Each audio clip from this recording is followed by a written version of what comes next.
Well, hello, ladies and gentlemen. PepperBelly here, bringing you guys your regular pep talk, where I participate in some Q&A and discuss various topics about anything and everything. First on the agenda is the Q&A, because the Q&A is important. You guys have asked me questions in the comments, and I am going to essentially answer them to the best full extent that I can. So let's get started. The first question comes from Dark Zero, and is, what motivated you to begin making YouTube videos, and do you have any influences? He also put in brackets, been here since your first vids with Blacklight Tango Down. I actually remember you, Dark Zero. I'm pretty sure your name back in the day was actually Dark Zero Productions, so I am very aware of your contributions and loyalty throughout the years, so I will answer your question first. This alone is a pretty big story, actually. Basically what happened is a friend of mine that I am very close friends with. I've known this guy for the vast majority of my life, and he actually talked to me one day and he was like, you know what, I think you should start making YouTube videos, because he was telling me that some people were actually making a living. This was back when machinima was like very big, very popular, and huge, and everybody was obsessed with them, and everybody wanted to be on machinima. Everyone wanted to be a machinima partner, guys like C. Anders and Hutch, and all those guys were like super popular, and they were pretty much leading the whole YouTube scene with the gaming industry, essentially the whole gaming scene on YouTube. So he actually talked to me. He's like, you know what, you have a lot of opinions about games, you play a lot of video games, I mean, you invest way too much time into video games, you should probably do something with it, do something with the time you're spent, you know, like make it useful to an extent, something that you can give back, essentially. And then he suggested I make a YouTube channel. He's like, you could possibly, who knows what would happen, right? You might make money out of it, whatever. So the initial goal, and I'm not going to hide it, because I'm not going to be that guy that's like, it's not about the money. But when I initially started doing this, it was. I mean, when I first got into YouTube, that was the whole purpose, is like, I wanted to make money playing video games. And that was the bottom line. I wanted to go on YouTube and I wanted to be like, this is what I do for a living. And that still is what I want to do, but it's not so much about making money now, because, you know, I have other incomes. It's not just this which I'm focusing on, which YouTube is also just fucking fun. When I got onto this and I started doing this, not only is it very stressful, but it's also the most fun I've ever had doing anything, because, I mean, I get to interact with guys like people like you know, various viewers that actually watch my channel, seeing how much it's progressed. Although, if you want to compare rates to other channels, like Eat My Diction, for example, he's grown significantly faster than I have in like a fraction of the time. So there is differences there, but still, the fact that I even am close to 2,000 subscribers, that alone is pretty damn pleasing, and is appealing and making me pretty damn happy, and hopefully going forward we can see where this goes and turns out. Influence I've had pretty much would be C. Anders back in the day. It's grown more towards Total Biscuit now. As you can see, my actual content has changed substantially. It went from being like C. Anders / Blame Truth-ish, where I was, you know, discussing tactics and tips and tricks when I was playing Blacklight Tango Down, which I'm sure Dark Zero you are well aware of. And ever since then, I've actually changed my content into becoming more of a first impressions based thing. So I started like actually just playing games and doing critiques, like critiquing games, which I actually enjoy, because I like to actually get my hands on new games all the time, and I like to play new games like a lot. Like I don't like to sit down with one game anymore that like I did with Blacklight Tango Down and just play the fucking crap out of it. I don't do that much anymore, where I actually find myself getting ridiculously bored with games pretty quickly, even though I love games. Like, for example, Grand Theft Auto Online. It's a perfect example. I love this game to death. I'm having so much fun with it, but there's moments where I don't know what to do with myself in the game anymore, because I already feel like I've accomplished everything there possibly is to accomplish. I have a nice apartment, I have nice cars. What else is there to do? Obviously, they're going to be coming out with new content down the road, like heists and stuff, but, you know, I find if I play a game for like an hour, I generally get what the game has to offer, and then I feel like I just don't need to play it. For another example is BioShock Infinite. I bought that game when I was actually in training in Meaford, because I managed to get on a friend's laptop and purchase it when it was on sale on Steam during the summer sales, and I purchased it, and I started playing it, and I didn't even meet the chick yet, that girl you're supposed to find at the beginning of the game. I have yet to even bump into her or do anything, and already I am bored. I'm playing it, and I'm like, I feel like I've experienced everything this game has to offer, which is such an arrogant thing of me to think. I will eventually jump back into the game and play it more, because I know I should, and I know the game has way more to offer than that, but I feel like I can't get sucked in like I used to. The last game that did this to me was Far Cry 3, and I said that in the first impressions video I made of that game, where it actually sucked me into the point where I was like immersed completely in it. So that's pretty much why I started going into the whole first impressions area of making videos, because I like to just get a first impressions, like to play games, critique them, and simply be done with it. And then it's great. If I like the game and I want to make more content for it, I will. But basically my influence now would be more towards Total Biscuit, maybe some Jesse Cox, because he's funny. Critical I like to think of too. He's an influence in terms of like how he comes up with the funniest shit all the time out of nowhere. Like I don't even understand how this guy does it. It's absolutely, and it's a humble gentleman too. He's very humble. He's not in it for anything else but the sheer fun and enjoyment of just making funny ass fucking videos, which is good. You should have that mindset when you're making videos. You shouldn't be going in it with the whole intention of just being like, I want to be rich, because first of all, you won't. People that work on YouTube all the time, they're not rich. They're not making a lot of money. It's not like you're making a fuck ton of money where it's actually worth going out there and being like, I'm going to invest everything into it. Because I've been doing that. I've been putting a lot of time and effort into this. I spent a lot of money on YouTube. I can tell you right now, I have dropped like thousands of dollars to be able to make videos. And that's because I'm serious about it and because I really enjoy it. So even if this thing doesn't take off at the point where I have like 100,000 subs or more, I'm still going to make videos because I just enjoy doing it regardless. Next question comes from Bovaniel Zorakayev. I'm thinking I'm pronouncing that correctly. If not, you can just tell me in the comments. And this question is, what can you tell us about your military career and how you got into the military? He actually has 3 questions. I want to answer them in consecutive order of how he actually asked them. So, how I got into the military. First of all, I want to get this right out of the way because I don't want to have people thinking separately. I'm no like fucking Navy SEAL or some shit. I'm not like super hardcore like special forces. I sneak up out of the water and start killing people. Like, I don't do that. First of all, like, I'm not some crazy badass fucking individual who this is my job and I'm like, yeah, super hardcore. Although I have done some pretty cool shit, doesn't mean I am anywhere near being trained to the level of like that kind of, I don't want to let on that I'm some crazy super soldier and therefore I am a badass. That's not what I'm trying to get across. I just like to compare games essentially to what I do in the military because I have experience in the military that is pretty high up there. Not like super high up there. I'm a fully trained infantry soldier. That is my job. And essentially I work with weapons all the time. That is what I do for a living. That's, part-time living. So essentially what it is a Class A reservist in the Canadian Forces is essentially a part-time job. So you're not like full-time military living on a base or doing training all year round nonstop. You essentially join up in the military, and how I did it, I was around 16 years old, and growing up through my life, I was like, since I was 8 years old, as long as I can remember, I was that kid that would like go play in my backyard and like throw can paint on my face and pretend to be a fucking soldier. And that's what I used to do when I was growing up. I'm like, I want to join the army. I want this so bad. That's all I wanted. And so I did it. Around 16 years old, I tried to get in the army. Paperwork and issues basically ended up taking forever. So by the time I actually got in, I was 18. So it took like 2 years for me to finally get into the military. In case you're wondering, I'm 20 now. So I've been in for about 2 years, a little over 2 years now. And I basically just go to your local recruiting center. That's all I did. I went to my local recruiting center. Actually, what it was, it's through my school. Like when I was going in high school, there's this program. It's called Co-op. And basically Co-op allows you to actually get credits by going and working a real job. So, but you're not getting paid for that job. Some jobs will pay you if you're lucky, but most of them won't. So essentially it's like I want to get a placement, say, at some kind of like construction place. I want to work construction. That's what I have. That's my interest in real life. That's what I want. In my case, it was the military. Through your school, you can go and do the actual job, work the actual hours, but you would have to be working in conjunction with your school. So like you'd be filling out weekly log sheets. You'd be doing projects that based on your work experience and then presenting them at your school for the rest of the co-op class. And essentially that would actually progress you through high school. You were able to do that. I actually did like co-op for 2.5 years through high school, which if you know the school curriculum, that's like more than half the fucking school time that you have to offer. So like I actually got through high school just by working random jobs. I worked at a paintball place. I worked at, which actually will answer the third question you have.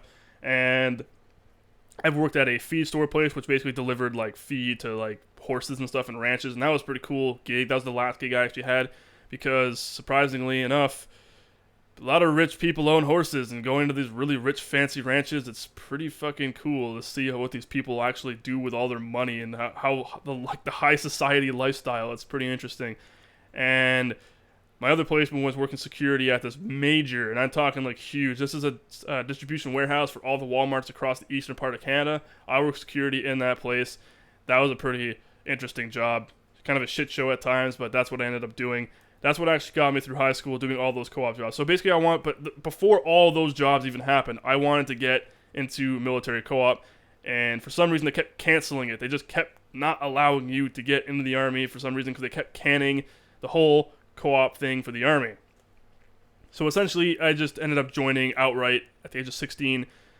Well, 18 actually. I tried signing up. I was doing paperwork and things weren't going too well, and it took fucking forever. And eventually, by the time I was 18 years old, they finally managed to swear me in.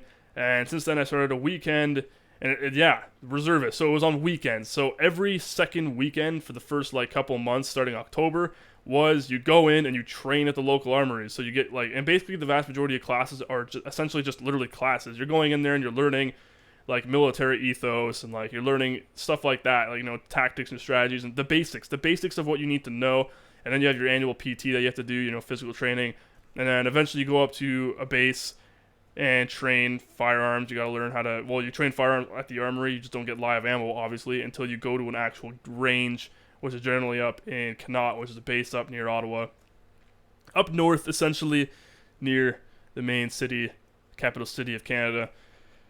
And that's essentially how things went down. And that's how I started my military career. Now, of course, not all Class A reservists do the weekend thing. That was my armory exclusive, kind of. Like, they decided to have weekend training until you completed your basic military qualification, and then you go on your basic military qualification land, which is essentially the next step, which you basically do the land portion. So that's when you actually go away and you're on a base for a month, and you live on that base for a month, and you go out in the wild and you do your training and all that great, shitty / awesome, amazing stuff. So, yes, I have done all that stuff. I even, just the past summer, I finished doing my trades course, which is becoming a fully qualified infantry soldier, and that basically allowed me to be fully qualified. I can be deployed overseas at any moment if they really wanted to, but they're not. And first of all, even if you were to get deployed, you sign up a paper. That's the beauty about being in reserves, is that you can have a civilian life, and you're not obligated to do shit. So if they're like, oh, hey, you want to go serve overseas? You're like, no. You're like, okay, then you don't have to. That's the beauty of it. But you can go if you want, and if you go, you get a lot of money, and not like a super amount of money, but you get, we're the second highest paid military in the world, Australia being number one. So we get a hefty paycheck when we come back, and it's pretty damn great. I've heard, a lot of people I know went overseas, they collect a nice lump sum of cash, and they're here at home paying off bills, paying off debt, doing whatever they need to do. And those who have been in the military for the vast majority of their life and never even have debt from schooling or whatever, they're just sitting there with a lot of money and building houses or buying nice cars. And these people are pretty damn good at what they do. And now that they're back, they're enjoying their cash. So that's basically how I got in the military. I'm a fully trained infantry soldier. My job is literally to close with and destroy the enemy regardless of weather, terrain, time of day. You know how that thing, every country has their own version of that. That is what I do. That is my job, but it's part-time. And Canadian Forces actually has the best reserve force in the world, and I don't mean that we're the best in terms of we're the best soldiers ever, but the way that we're actually structured. No other country in the world has a reserve force like Canada. Canada has their reserve force almost to a level of every other military. The way we're trained, the way things are scheduled and structured, we're combat efficient and combat ready. If we need to be deployed, I'm pretty confident with my abilities in combat. I know a lot of other reservists who are pretty confident in their ability in combat. Everyone is. A lot of reservists have been overseas. I think it's 30% of people that have been overseas to Afghanistan are reservists, and a lot of them come back home alive. A lot of them have actually proven themselves in combat. So it's not just because we're reservists and we have a civilian life and we can do what we want on the side and we just have to show up a minimum of once every 30 days for the parade nights that we have annually. We're still pretty damn good at what we do. Now the next question is from Bovanio Zorakayev is, what kind of music do you tend to listen to? Now this is an interesting one, I guess, kind of. I used to listen to death metal pretty, religiously. I used to be into metal, all kinds of metal, not just death metal, black metal, thrash metal, punk metal, well not really punk metal, but even the symphonic metal. I used to listen to metal pretty much all the time, and in fact, I actually used to drum for a band we tried to start up but didn't really succeed. We didn't even finish completing one song, so it was kind of funny in that sense. But we it was called what the hell was the name of the band? Drakavik, I think that's what we named it, or something like that, which is like super evil name. It's kind of like Behemoth if you want to go in that route. But we actually tried to make music, but I essentially was like a drummer. I used to play drums. I still do play them occasionally. I have like a double bass drum set, nothing super amazing, but I was obsessed with metal. That was during my high school years. As time gradually went by, and that whole band thing was clearly not going to happen, and school happens and people disperse their own ways and go and to other places and pursue life goals, I slowly transitioned from actually liking metal. I liked all metal, or all music, all metal. I liked all music. There's a lot of music that I actually like. I like techno, dubstep occasionally. There's a few things. I like pretty much anything that you can throw at me. Even the old school music, I can appreciate music to a pretty high degree related to whatever it is. But considering I was so obsessed with metal, and over time I just slowly didn't like metal, it's pretty much just that. I don't really know where else to go with that. Like I said, I like all music except for country. Country I cannot stand. There's like a few songs that I can somewhat tolerate, but I can't stand country. I do not like to listen to it at all, and basically metal was a number one for me until it started changing and I started just liking music altogether. Perfect example, GTA 5 soundtrack. I have the soundtrack for that. I fucking love it. It's amazing. If you have the soundtrack for GTA 5, you probably know exactly what I'm talking about. If you heard the music in this game, the game has phenomenal music. It has a lot of shitty music too, but it has a lot of good songs as well. That's a perfect example. I used to listen to rap as well. Rap is one thing I like Ice Cube and stuff like that. Hence why I've actually made a few raps in the past. If you want to go fish around my channel for old videos, you can find them if you really want to watch them. But they're generally just made in a mockery to be funny and stupid and not. So don't go watching it thinking I'm being super serious about how I'm rapping. They were all just made to be funny and silly and stupid, and that's basically what it was. Final question from Bovanio's Archive is, how long do you expect to be doing YouTube? And do I play airsoft and paintball in my spare time? So like I said earlier in the whole paintball thing, I worked at like co-op job. Yes, I have played paintball in my spare time. In fact, I made it all the way up to semi-professional paintballing. I've actually played in, there's the CXBL leagues, they have the CX4, MXL, RXL, stuff like that. I played in those. I also played in the GFL recently, and we came in second in the overall season with the team I was on, and I walked out of there with $1,400 in my pocket. Like, that's pretty fucking cool. And I mean, I played semi-pro paintball. That was, I believe, 2 years ago, actually, or a year ago. Last summer, I think. It was after I finished my last training course in the military. I came back home and immediately went and started playing paintball because I had to. I think I missed a couple events because I was gone for training. When I came back, I managed to play 2 or 3 events. So yeah, I played paintball. I was pretty avid about it. When I did my co-op placement at the paintball shop, it was like one of those it was like an indoor, really close quarter, very small, confined paintball shop. Dirty as fuck, as you can imagine. I was pretty much, my job was to clean the field and ref games and occasionally work behind the counter.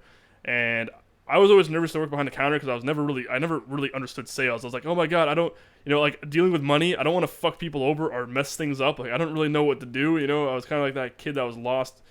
But it was great. I actually eventually managed to sell like a $3,500 gun, convinced a woman to buy it with my super awesome selling tactics, and it was pretty cool. Good experience. One of the best. I would say if it was technically a job, and it was the best job I've ever had in my life. It was so much fun working at a paintball shop, and unfortunately that paintball shop is now closed down because of issues, basically money-related issues. It was not getting enough business, I'm pretty sure, and things just kind of went haywire, and eventually they just had to close shop, which sucked because the guy that worked there was fucking awesome, and I have a lot of respect for him for everything he's always done in his life. I spent so much time with this guy. I pretty much learned everything about his life, and we became really good friends, and through that, I mean, I haven't kept in touch with him. I haven't talked to him in a while, but still, he was like a very good influence in my life, telling me like essentially he was that guy that's like, you look at him and you wouldn't expect him to be successful in life, but he has morals like you wouldn't believe. Although he talks dirty, like talks about women and stuff like that, and the way we used to joke around back then, like he is a strong moral individual. I have mad respect for this guy, like you wouldn't believe. He's a fucking good guy. So to answer your question, I used to play paintball. I want to get back into it next year, to be honest. I want to somehow contact them, find out if they have another team playing, and try to get into it. The problem with paintball is it's super expensive. Even with sponsors, you're still paying for your own paint. You're still paying for things like that. It is extremely expensive, which is why I haven't really played it in a bit. And I haven't even got myself a new gun. The gun I have, I actually got for free, and it was worth $800 at the time, because it belonged to a guy who was a veteran from Afghanistan. I played paintball against him, and I managed to beat him, and he essentially gave it to me for free as a reward, which was phenomenal. I had all the paintball gear. I went out and bought myself jerseys and paintball pants and everything, and then he's like, you only need one more thing, a gun, and then he gave it to me, and it was pretty fucking amazing, and I was really happy at the time, beating this guy who has 16 confirmed kills overseas, and knowing his history, like how this guy is just good at what he did, in combat over there, and me actually being able to beat him was pretty substantial to me and made me feel amazing. Now, to answer how long I'm going to be doing YouTube, pretty much what I said before. I'm going to be doing this for as long as I can until I keel over and die. So basically, I want to be making videos no matter what, essentially. I want to be doing this because it's simply fun. I enjoy making YouTube videos. It's what I do in my spare time, which is, quite frankly, a lot of time, and when I'm not playing video games. So it kind of goes hand in hand, playing video games, making YouTube videos. It's great. I enjoy it, and I plan to do this for as long as I can. Even if my channel doesn't become successful to the levels that I would like to see it become, like 100,000 subscribers plus, whatever, to become like that successful would be awesome. But if it doesn't, I'm not gonna stop. I'm not gonna like be defeated where it's like, I don't have like 3 million subscribers, therefore I hate the society and I hate all you who didn't subscribe to me, and I quit and give up. I'm not gonna do that. I'm not that guy. I want to keep doing this simply because it is great to interact and make content for people who actually are willing to watch it. I mean, it's mind blowing how people actually, especially like when you think about it. Even 100 people sometimes I get on my videos. It's like 100 people. Like that's pretty substantial. I mean, when you're looking at YouTube, like obviously people have like hundreds of thousands of views per video, or it's 10,000. I mean, one of my videos has 60,000. That like blew my fucking mind. 60,000 views on a video. It's like, holy shit. And that video didn't show any gameplay at all. It was simply a tutorial video, and I had 60,000 views on it.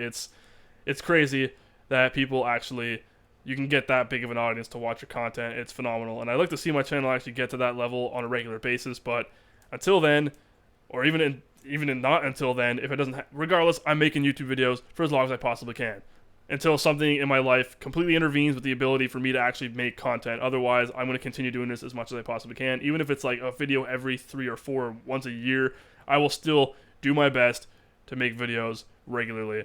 And as it stands right now, I'm planning to pick up my channel for this year with the release of the new consoles and new PC games and etc. I'm going to try to make as much content as I can, try to get more active in my channel, try to get other people I know into YouTube, and hopefully try to make some collaborations going on.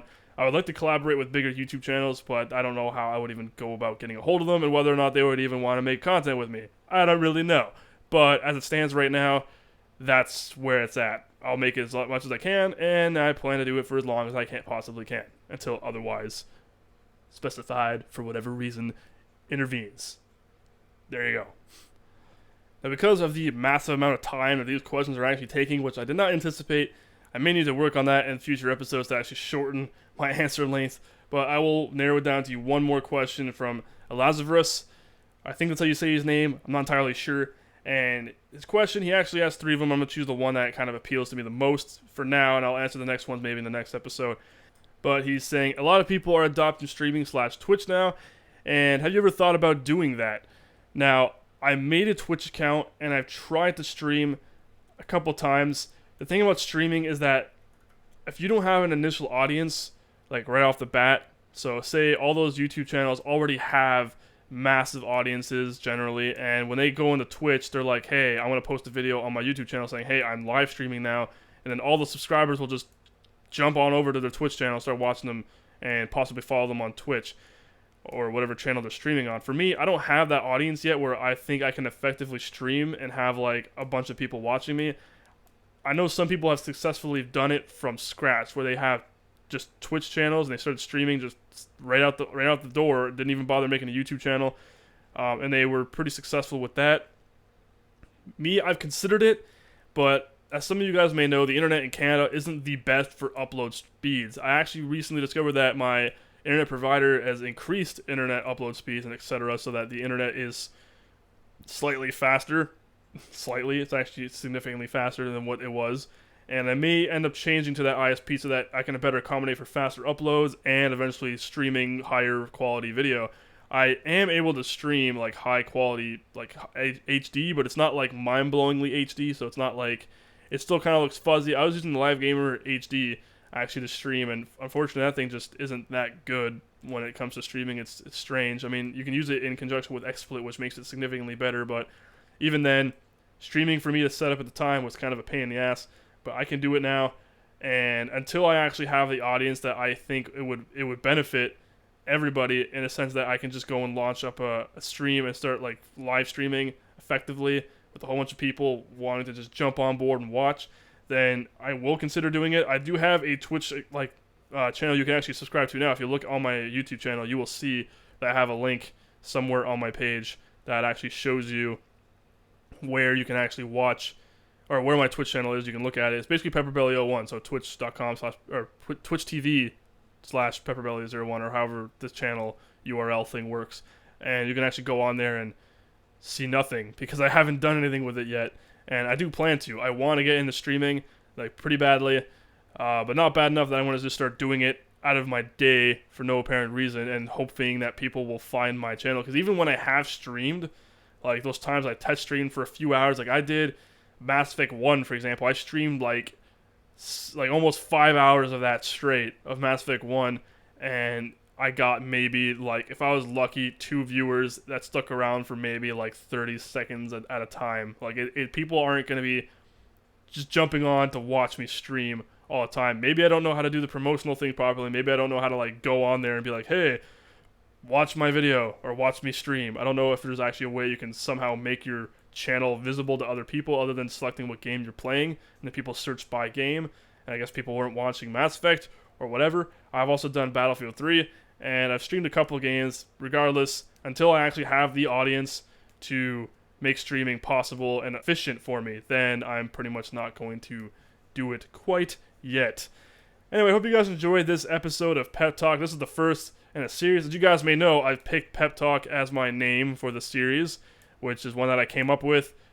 Whether or not it's actually good, I don't know. I just thought of it because it made kind of sense. Pepp-Talk, PepperBelly, you know. I know some of you guys offer suggestions, which I did consider. I'm not going to say that I just threw your suggestions out the window. Like peppering your belly, pepper my belly, pepper spray. That was one of the ones I was really considering. You know, like the pepper spray Q&A. Kind of has a nice ring to it. And I was thinking of that, and I was so close to picking it. And I was really contemplating which one to pick. And then suddenly it hit me like Pepp-Talk. You're getting your annual Pepp-Talk. I don't know. It kind of makes sense. But, I mean, it's up to you guys. The name can change. The name can change. So if you guys think it sounds stupid for some reason, which for some reason, where I'm not seeing it, I don't know. To me, it makes sense, but it could be dumb. I don't know. There's things that I come up with that are stupid that some people point out to me, and then I think about it from their perspective. It's like, yeah, that is kind of stupid. That's why I like opinions from you guys. Voice your opinions. Go in the comment section. Ask me new questions for the next episode, etc. And definitely voice your opinion whether or not you actually think Pepp-Talk is a good name, whether or not to change it to something like the other suggestions people have offered me. You guys can definitely drastically change and alter the way this series plays out. And we hope you guys enjoyed the video. Thank you guys very much for watching. My name's been PepperBelly, and I will see you on the next one.